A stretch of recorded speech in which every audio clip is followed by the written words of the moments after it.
Bonjour et bienvenue, merci pour votre confiance. Alors, on va suivre la formation détaillée ensemble, pas à pas, pour apprendre vraiment à maîtriser le dessin technique. Donc, c'est parti, je vous mets en plein écran pour que vraiment vous puissiez voir mon écran. Alors, moi j'utilise un gabarit que je vous recommande de prendre. Ça, c'est le gabarit coffrage GCB, donc c'est coffrage béton, qui vous permettra eh bien d'avoir ceci. Donc ça, c'est disponible si vous le souhaitez, et ça vous permettra de moins vous casser la tête, puisque vous aurez déjà tous les blocs et tous les cartouches ici disponibles avec tous les formats, etc. Donc ça, c'est vraiment très très pratique. Sinon, on va voir un petit peu comment ça fonctionne en commençant par peut-être les formats. Alors les formats, ça va se passer en fait souvent dans les onglets si vous utilisez des outils tels qu'AutoCAD, des outils DAO. Donc c'est ce qu'on appelle les présentations qui se trouvent en bas à gauche ici, où on va pouvoir définir autant de présentations qu'on le souhaite. Alors, si vous le faites manuellement, il faut respecter les formats A4, A3. Donc en général, si on a des croquis à faire, ou des plans, on va les faire, si vous voulez les faire à la main, rien ne vous... Enfin, c'est vrai que ça se fait de moins en moins, mais pour vous entraîner ou faire des choses claires, vous pouvez faire déjà sur du A4, comme ceci, ou du A3, comme cela.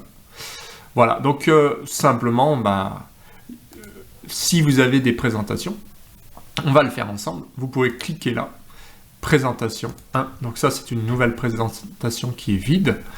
Vous allez simplement pouvoir définir un format. Donc le format sur les outils DAO, ça va être dans Tracé ici. Il va falloir donner un format, évidemment. Alors je vais me mettre là en DWG to PDF ou PDF Creator, comme vous voulez, à moins que vous ayez même une imprimante. Et vous allez définir le format. Alors attention, format de papier, on va rester plutôt sur du... par exemple du A3, eh bien on va aller sur ISO, par exemple A3, 420 par 297. Voilà, donc on va se mettre comme ceci. Ici, on sera toujours à du 1 pour 1. Pensez à cliquer pour développer ici si besoin. Vous pouvez définir sur aucun, c'est noir et blanc, c'est en couleur. Et si vous mettez, je crois que c'est... ouais, ça doit être monochrome. Monochrome, c'est noir et blanc. Voilà. Donc moi, j'ai tendance à mettre monochrome. Et puis, vous allez faire appliquer et aperçu. Bon, aperçu, il n'y aura pas grand-chose pour le moment.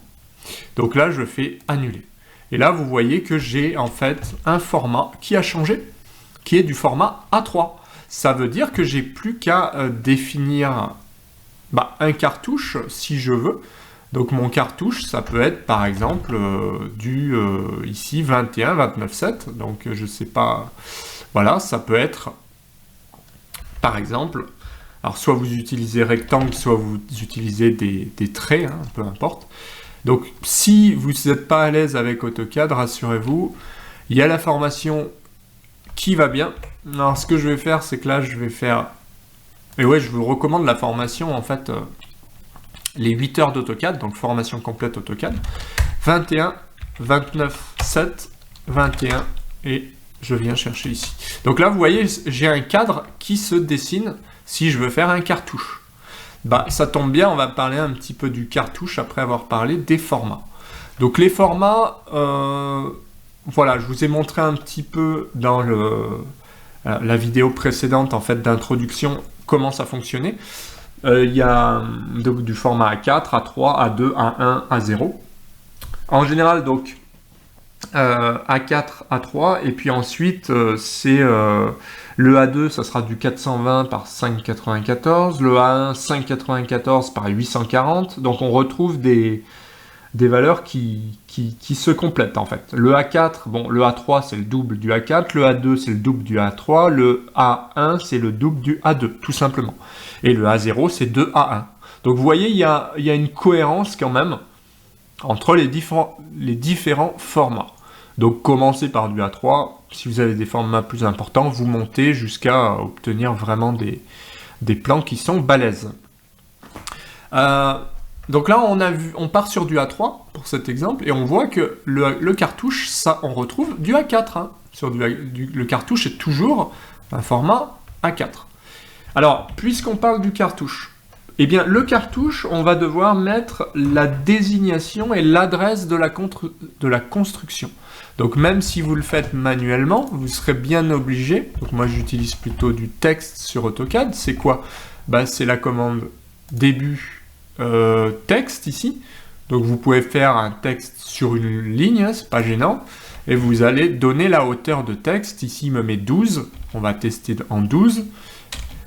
Avec un angle de 0, et je vais mettre construction, plutôt en majuscule, construction de 30 logements. Bon, ça c'est vraiment quelque chose de bateau. Vous voyez, même au niveau de l'échelle, je vais réduire un petit peu, parce que c'est un peu gros. Voilà, bon, l'idée là, c'est vraiment pour l'exemple de faire un cartouche assez standard, on va dire. C'est une fois de plus, si vous avez besoin d'un cartouche, moi je préconise de prendre soit le pack expert ou la formation cartouche, où vous aurez le cartouche dedans. Vous avez même l'option cartouche sur la plateforme. Bref, on a dit construction de temps de logement, c'est la désignation, et ensuite vous devez indiquer l'adresse. Par exemple, je sais pas moi, 305 rue, alors on va le mettre en minuscule, rue du, je sais pas moi, du bonheur, quelque chose comme ça. Enfin, rue de Bonne, allez, rue de Bonne. Voilà, on va pas s'embêter, c'est un exemple, et puis on peut très bien mettre 38 600, 38 700, je sais pas quoi, je sais même pas si ça existe, voilà, vous mettez ce que vous voulez. Bref, c'est l'adresse du chantier. Et puis, donc ça, c'était, l'adresse de la construction, c'était la désignation et l'adresse. Ensuite, il faut le nom et l'adresse du propriétaire, c'est-à-dire le maître d'ouvrage, donc celui qui paye, quoi. Donc, ça va être, par exemple, ça, c'est construction de temps, et en dessous, vous allez avoir par exemple, SCI, je sais pas quoi, les PI, etc. Donc ça, c'est celui qui paye, c'est le client, quoi. Et puis avec son adresse, évidemment, en dessous, de la même manière qu'on l'a fait précédemment ici. Donc après, au niveau des encadrés, etc., vous faites un petit peu comme vous voulez. On peut aussi dire d'abord mettre SCI, l'EPI, puis construction de temps. Enfin, il n'y a pas de règle absolue. Prenez, je pense, des exemples. Donc moi, là, je vous le fais. Mais vous pouvez trouver tout un tas d'exemples qui vont bien. Ce que je vais faire, je vais enregistrer sous, comme ça, ce document, je vous le mettrai, vous pourrez le garder. Par exemple, je vais mettre, formation technique. Formation technique. Enregistré. Comme ça, je pourrais vous l'envoyer directement. Enfin, vous y aurez accès. Donc, pas de règle absolue, hein, on peut très bien ne rien mettre. J'ai déjà vu des gens qui faisaient ça. Franchement, aucun problème. Vous pouvez faire ça, vous pouvez faire ça. Enfin, il n'y a pas de règle absolue. Hein. Là, c'est vraiment libre. Ce qu'il faut, c'est vraiment mettre le titre, l'adresse, le nom du propriétaire, donc maître d'ouvrage, avec son adresse. Les fonctions du dessin. Alors ça, c'est important. C'est quoi les fonctions du dessin? Ça va être, par exemple, à quelle phase on en est. Par exemple, est-ce que c'est de l'exécution? Ou alors, est-ce que c'est un plan d'avant-projet? Par exemple, APD, ou voilà. Donc, ça, c'est important. En général, on va le marquer dans un coin du plan. Ça peut être soit... allez, on va le mettre ici. Voilà, on peut le mettre comme ceci. Par exemple, donc ça, c'est la phase, d'accord? C'est assez important. Fonction, phase. Ensuite, désignation du dessin. Donc on est en APD, et la désignation, c'est quoi? C'est un plan de façade ou un plan de coffrage, voilà, par exemple. Donc là, très très important, il faut mettre la désignation du plan. Est-ce que c'est un plan de coffrage? Est-ce que c'est un plan de ferraillage? Est-ce que c'est des façades? Est-ce que ce sont des détails? Est-ce que c'est de l'étanchéité? Est-ce que c'est un plan d'architecture? Enfin, ça c'est... Voilà, il faut être assez précis dans ce qu'on met.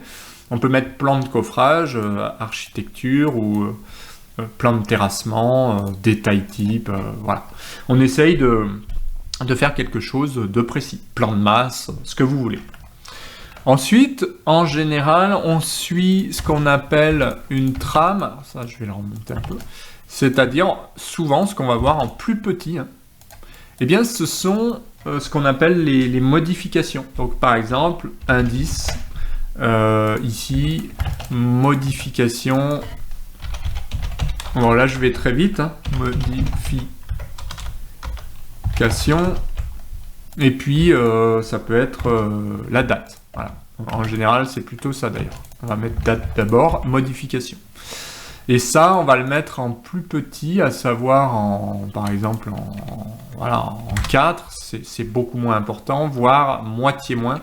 Franchement, c'est moins important. Donc, on évite de prendre trop de place. Donc, ça peut être, par exemple, l'indice temps, en date due, etc., etc. Et donc, en général, on fait un petit truc, un petit tableau comme ça, de ce style, et ça va faire un truc comme ça. Donc au fur et à mesure qu'on le remplit, ça va être par exemple indice 0, date 12 2023, enfin je mets n'importe quoi évidemment. Voilà, on peut même mettre ça, et puis là je vais juste agrandir comme ça, hop, que ce soit un petit peu mieux, voilà. Bon, évidemment, et modification, ça peut être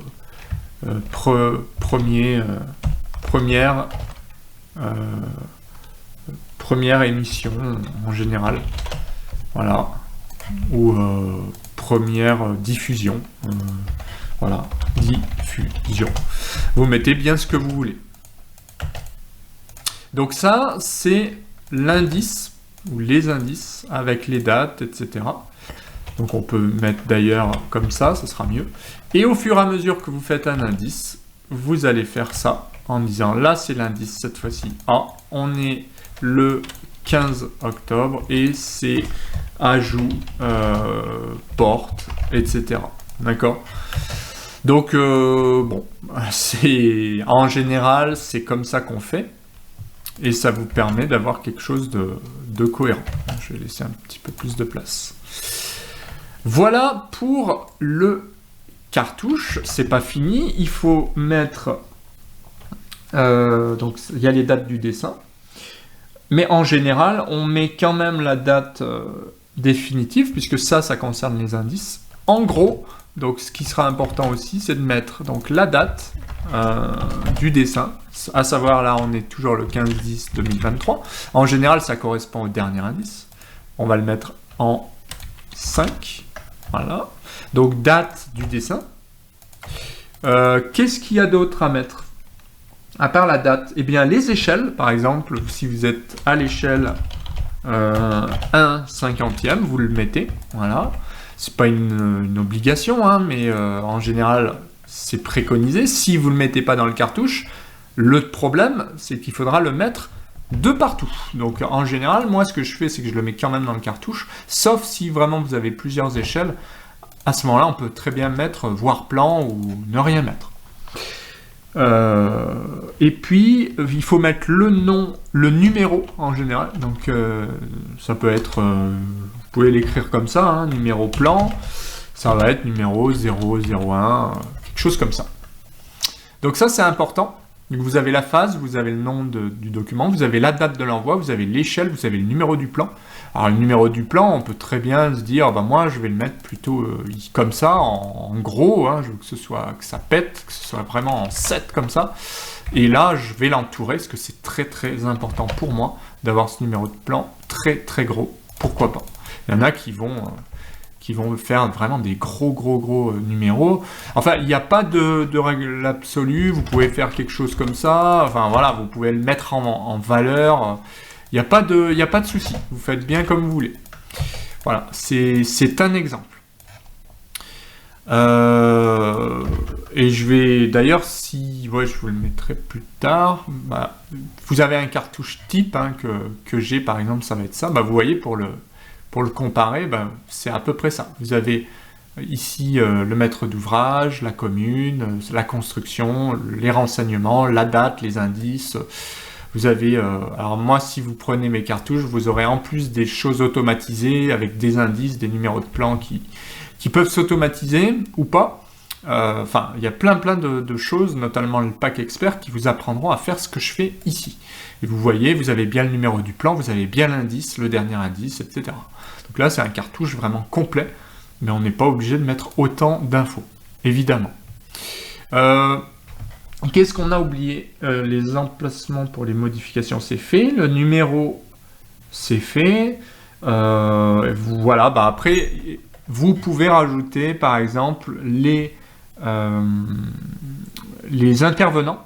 Par exemple, si vous voulez mettre le bureau d'études, etc., ça va se matérialiser un petit peu comme je vous l'ai montré ici, comme ceci. C'est-à-dire, vous avez là la liste, c'est en haut, des intervenants. Par exemple, architecte, c'est tant, bureau de contrôle, c'est tel bureau de contrôle, avec tel mail, tel numéro, l'entreprise, etc. En général, c'est ce qu'on fait. Donc, ça sera vraiment de la même manière, faire quelque chose comme ça, en disant, si je vous le fais, je vais le faire peut-être plus petit comme ça, hop, on va le faire un peu plus petit, on va laisser un espace, parce que c'est ça, et on va mettre par exemple, entreprise, gros œuvre, Tartampion, avec l'adresse, etc. On peut faire quelque chose comme ça. Entreprise gros œuvre, adresse, etc. À côté, ça peut être le bureau de contrôle, ou le BE, l'adresse, l'architecte, etc., etc. Et puis une fois qu'on a fini, on met une séparation comme ceci. Vous voyez, c'est assez... ça commence à se dessiner, notre cartouche, mine de rien. Donc ça, c'est pour l'aspect réalisation du cartouche. Donc ça, c'est très important. Donc on a vu les formats, on a vu le cartouche, c'est primordial. Maintenant, on va voir pour le dessin en lui-même. Alors, on va retourner dans Objet. Donc, si vous dessinez sur une feuille de papier, ça sera le même topo. Moi, je vous montre mon écran parce que c'est plus simple. Mais si je vous le dessinais sur une feuille de papier, ce sera la même chose. Donc, on en a parlé un peu dans l'intro. C'est les épaisseurs de traits très renforcées pour les murs. Alors, on va prendre un petit exemple. Et attention, dans le chapitre suivant, c'est vous qui devrez faire l'exercice pratique. Donc, suivez bien ce que je vais vous dire. Donc, les murs, on va garder que ce qui est structurel, comme si on était un bureau d'études structure. D'accord? Donc, on ne va pas dessiner les cloisons, on ne va pas dessiner tout ça. Donc, les murs sont comme ceci. Si vous dessinez une ligne qui correspond à un mur, par exemple un mur qui fait 6 mètres de long, donc j'étais un peu loin là, donc moi je suis en centimètres, c'est pour ça que j'ai tapé 600. Donc tout dépend dans quelle unité vous travaillez, mais peu importe, donc tracez bien quelque chose qui fait 6 mètres, et vous aurez donc un mur comme ceci. Le mur, vous devrez le mettre en traits renforcés comme ceci. Très renforcé, c'est ça. Très fort, c'est ça. Et très fin, eh bien, ça sera plutôt un trait comme ceci. Voilà. Donc, vous voyez la différence, la nuance. Très renforcé, très fort et très fin. C'est pas tout à fait pareil quand même. Alors, très renforcé, ça va être pour dessiner des murs. Par exemple, celui-là, il fait 8 mètres. Celui-là, il refait 6 mètres. Et celui-là, je reviens. Donc, je le mets dans le bon calque. Une fois de plus, si vous voulez la formation AutoCAD, n'hésitez pas. Ça vous permettra d'aller plus vite, comme je le fais ici. Donc, je décale mes lignes. L'objet, c'est pas de vous faire un tuto ici AutoCAD, c'est de vous montrer comment vous dessinez sur une feuille de papier ou sur un logiciel, quel qu'il soit. Mais ce que je voulais vous montrer, c'est que là, j'ai fait des murs en traits renforcés. Donc ça, c'est des murs coupés. Par exemple, je vois une maison vue de dessus. Il faut imaginer que là, on a la façade, par exemple, ouest, façade est, façade nord, façade sud, comme ceci. Donc, vue de dessus. D'accord? Maintenant, si on a une poutre, par exemple, au milieu là, de la maison, eh bien, on va la dessiner en traits forts. C'est pas renforcé, c'est fort. Une poutre de 40 cm. Elle sera comme ça. Maintenant, si on veut dessiner un escalier en très fin, parce qu'on le voit, on va le dessiner en très fin, par exemple comme ça. Je vais mettre dans un calque, qu'est-ce que j'ai, charpente ou un truc fin, comme je vous ai montré tout à l'heure, ça ira très bien. C'est, je dessine un élément comme ça, directement, avec, par exemple, tant de marches. Alors là, mes marches, il faudrait qu'elles fassent 28. Et je vais copier ça en faisant, par exemple, 5 en réseau et tous les 28. Voilà. J'aurai quelque chose comme ça. C'est un départ, si vous voulez, d'escalier avec une flèche comme ça et une flèche comme ça. Et ça va ressembler à ça. Donc j'ai un escalier qui part de ce niveau-là. Donc je vais refaire un trait, copier celui-là, ça ira bien. Donc en très fin, pourquoi? Parce que j'ai pas envie de m'embêter. Par contre, c'est vrai que le contour, ça pourrait être matérialisé très bien comme ça. Parce que je vois ma trémie, par exemple. Donc tout dépend comment vous voulez réaliser et matérialiser votre escalier, mais ça peut être quelque chose comme ça. Moi, c'est comme ça que je fais.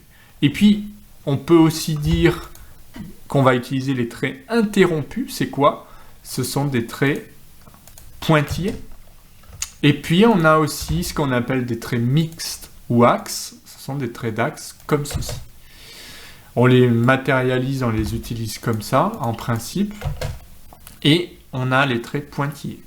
Mettons, je regarde vers le haut, mais cet escalier, il est à travers la dalle, je vois quoi? Je vois le trou. Mais l'escalier, on pourrait très bien dire, ouais, effectivement, alors soit je considère que je vois les arêtes, soit je ne vois pas les arêtes.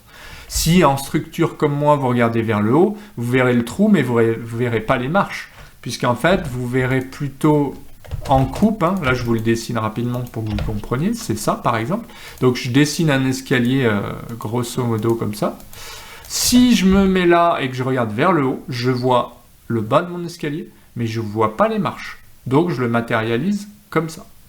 Si je regarde vers le haut, à ce moment-là, oui, je peux très bien dire, je pourrais le dessiner comme ça, parce que ça, c'est vu. Donc tout ce qui est vu, c'est comme ça.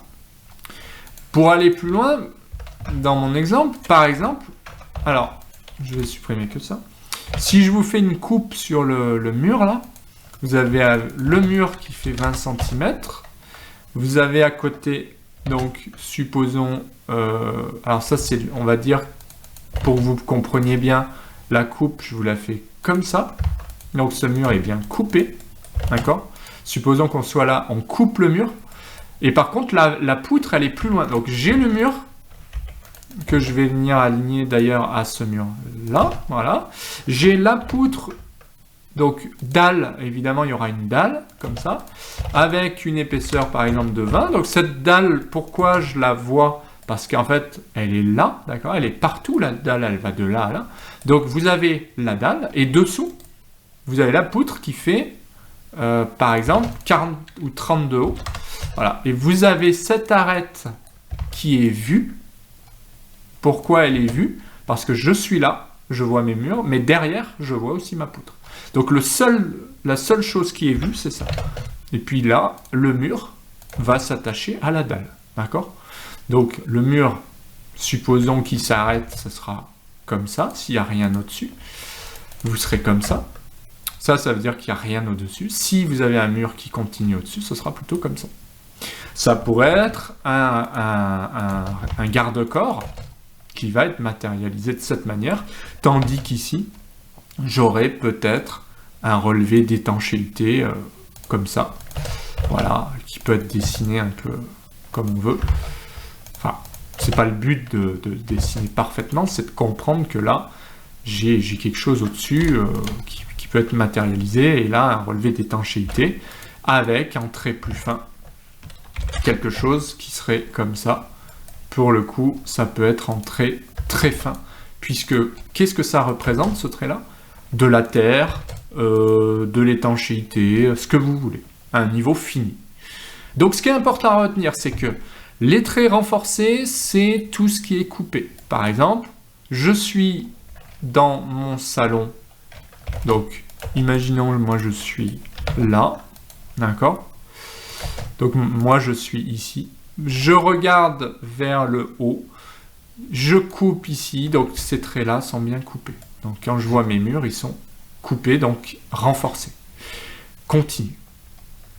Si je regarde là-bas, je vois, donc je suis là, je regarde là, vers le nord, je regarde ma poutre. Ma poutre, je la vois ici, plus loin.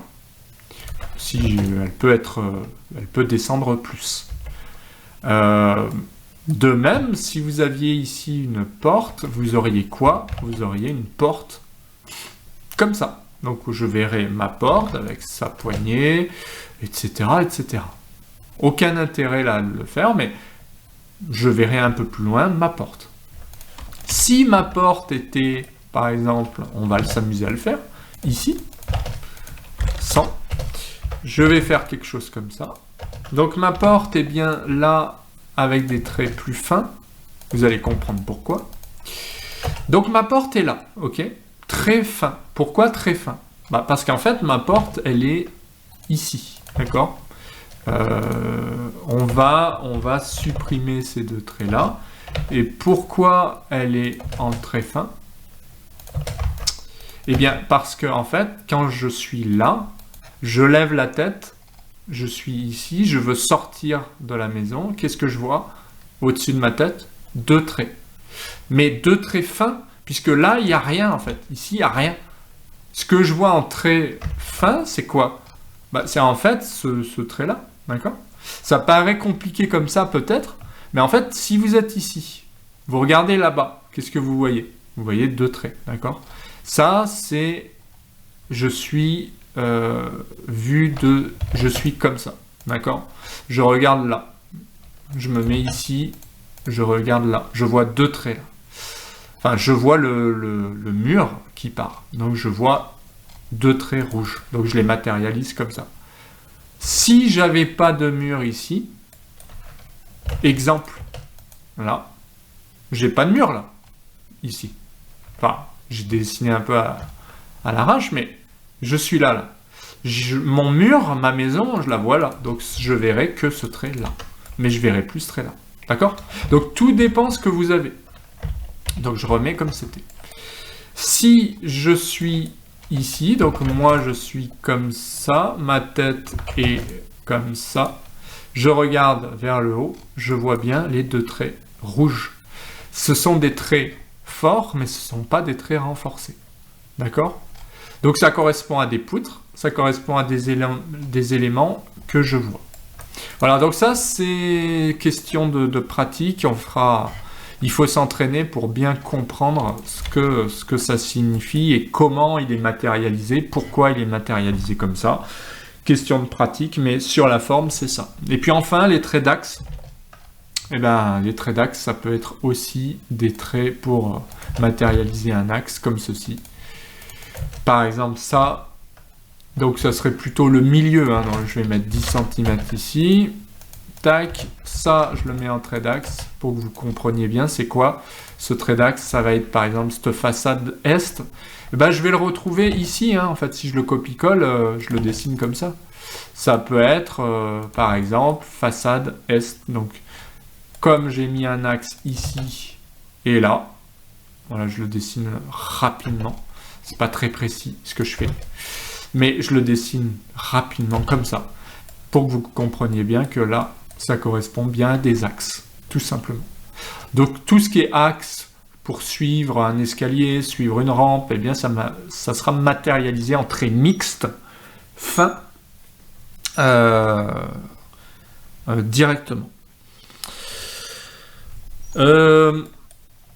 Qu'est-ce qu'on peut dire d'autre? Eh bien, maintenant, c'est question de pratique, tout simplement. Donc, on va passer juste au texte, parce que faire des plans, c'est bien, habiller les plans, c'est mieux. On en a parlé toujours dans la petite vidéo d'intro.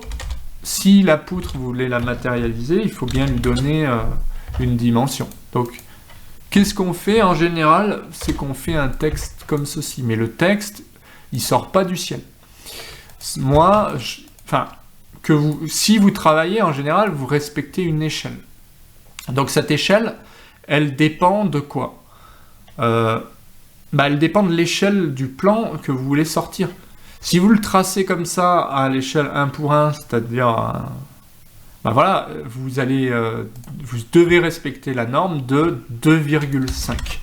Mais ça marche si je suis au 1 pour 1. Et en général, un plan, c'est plutôt du 50e. Donc, je le multiplie par 2,5 fois 50, ça fait 250. Donc, je fais 25 puisque je suis en centimètres. Non, je dis n'importe quoi. Ça fait 12,5, donc je mets 12,5. Si vous êtes en millimètres, ce sera 125. Si vous êtes en centimètres, ce sera 12,5. Ça, c'est la norme. Vous pouvez très bien dire, moi, tous mes textes, je les mets en 15, ou tous mes textes, je les mets en 12 ou en 10. Bon, 10, ça sera un petit peu plus dur à lire. 15, ça sera un petit peu plus gros. Mais il n'y a pas de norme absolue. En principe, ce serait 12,5, si on respecte vraiment la norme bête et méchant. Mais on est d'accord qu'après, vous allez voir, si je fais ici M1, là, je mets, par exemple, escalier. Je respecte la norme, certes. Mais au bout d'un moment, vous allez me dire, ok, ça veut dire que ma dalle, là, de 20 cm, par exemple, si je le matérialise comme ça, vous allez me dire, c'est bien beau tout ça, mais en fait, au bout d'un moment, tout se ressemble et on voit plus rien. Donc, de la même manière, on peut très bien faire ressortir des éléments. Donc, comme ça, mettons, non, rien à voir. Je voulais faire quelque chose comme ça. C'est un peu petit d'ailleurs, je crois que j'avais mis 2. Bon, vous n'êtes pas obligé de le représenter comme ça, hein. Chacun a sa méthode. Et vous voyez, le problème, c'est que tout se ressemble. Il n'y a rien qui se détache. Alors que, si vous commencez à dire, bon, ça c'est du repère, donc, mettons, ça, hop, je garde le 0,1, parce que c'est du repère. Le 40-40, c'est du texte, c'est moins important. Eh bien, vous allez matérialiser des repérages, peut-être, avec un plus gros, par exemple, je vais grossir le trait volontairement. Voilà, je vais faire 18. 18, l'escalier, on s'en fiche un peu, on va le passer en 9. Vous allez voir que là, visuellement, c'est plus pareil. C'est-à-dire que vous avez des éléments importants. M1, 0,1, c'est important. L'escalier, on s'en fiche un peu. Hein. Écrire escalier pour écrire escalier, d'accord. Et puis, vous avez l'épaisseur de dalle qui peut être aussi plus importante. Et donc, on pourrait très bien le grossir avec l'échelle, par exemple. Je peux très bien m'amuser à dire, ça c'est ultra important pour moi, je fais ça. Et là, ça ressort sur votre plan. Et la différence, c'est que vous avez des choses ici qui ressortent et d'autres qui ressortent moins. Voilà. Donc, les écritures, c'est quelque chose d'important, mais c'est quelque chose qui peut être aussi adapté. Par exemple, vous pouvez très bien dire, moi, je fais mes textes un petit peu en italique, comme ça, parce que ça, c'est tout ce qui est dimension en italique, pourquoi pas. Mes repérages, ils sont en gras, c'est très important, je les mets en gras. Donc là, vous voyez, tout ça, je peux dire, ça c'est du gras, ça c'est du gras, ça c'est ultra important, c'est du gras, et je le mets même en 22, voilà, parce que c'est hyper important. Voilà. Et puis vous pouvez matérialiser aussi des éléments supplémentaires en disant, la dalle de vin, c'est de là à là, voilà. Parce que c'est important pour moi de le signaler. La poutre, elle est comme ça, ok, je peux m'amuser à faire une flèche comme ceci, pour bien dire que ma poutre est là. Ça, il n'y a pas de règle absolue. Simplement, quand on commence à avoir des plans un petit peu compliqués, là ça passe, Mais imaginez que déjà vous voulez repérer des marches, etc. Si vous commencez à avoir du mal, eh bien, vous pouvez très bien dire, très bien, là, ça devient illisible. Ce que je vais faire, c'est que je vais sortir ça et dire escalier, comme ceci, parce que j'ai pas envie que ce soit illisible. Je veux que ce soit plus loin, etc. Donc là, bon, bah, c'est facile, hein, il y a 2-3 repères. Supposons que je commence à en avoir 15 à côté, bon, bah, je vais bien être obligé de trouver une solution pour bien les matérialiser. Vous voyez, si par exemple j'ai des choses comme ça, M1, il sera là, il sera aussi là, là, il commence à être un peu présent, je peux très bien dire, voilà. Bon, il faut sortir peut-être des éléments comme ça, parce que là, le M1, on va plus rien comprendre, je vais dire que ça, c'est un mur type M1. Et là, je vais dire M1, c'est ça. Et au lieu de l'écrire 10 fois, eh ben, je l'aurais écrit une seule fois, je le mets juste en plus gros comme ça, avec, pourquoi pas, un style. Alors là, c'est un style de cote, hein, je vous l'apprends dans mes formations. Là, je vais pas pouvoir vous l'apprendre comme ça, mais imaginons, vous pouvez avoir un repère qui soit ici assez mastoc, comme ça. En disant, ça, attention, ultra important, M1 ou M2, ST25C, par face. Voilà.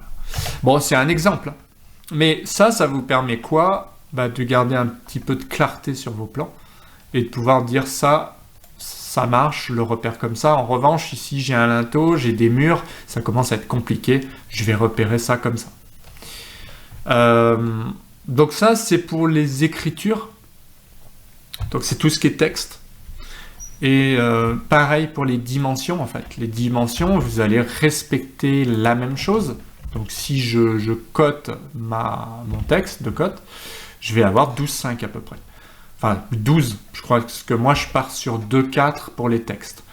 Donc vous voyez, moi c'est 2,4, c'est pas 2,5. Pourquoi? Parce que je trouve que 2,4 c'est pas gênant. Si on peut gratter un peu sur la taille et mettre plus d'infos sur le plan, c'est pas plus mal. Donc vous voyez les dimensions, pareil, on va les matérialiser de cette manière en très fin, continu, toujours, et de cette manière. Donc que ce soit des cotes, des flèches, comme j'ai pu le faire ici, vous voyez, c'est du très fin, continu. Donc ça, c'est très très important. Donc voilà ce qu'on pouvait dire sur l'aspect en fait technique et la norme complète. Donc j'espère que cette leçon vous servira. Et encore merci à vous de l'avoir suivi. Et à très vite.